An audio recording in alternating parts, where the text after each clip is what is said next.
આ એક મારું સપનું હતું. બાળકોને બાય રોડ પ્રવાસ કરાવ્યો હતો, વહાણમાં પણ કરાવ્યો હતો.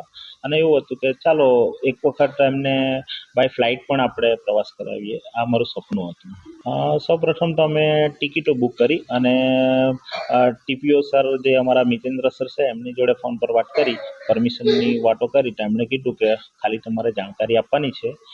જાણ કરીને ફાઇલ ઇન્વર્ટ નંબર પાડી તમારે તમારી જવાબદારી પર લઈ જવાનું છે. અમે એટલેથી બસમાં ગયા હતા. ત્યાં વિમાન એરપોર્ટ પર ઉતર્યા હતા. ત્યાં જોરો ચેક કર્યો, પછી ટિકિટ બતાવી, પછી વિમાનમાં સુરતથી જામનગર ઉતર્યા.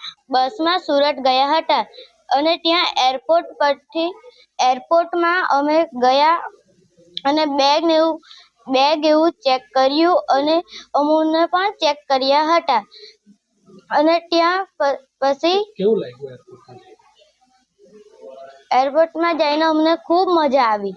વિમાનમાં બેસવાની અમને બધાને ખૂબ મજા આવી અને અમે બધા વિમાનમાં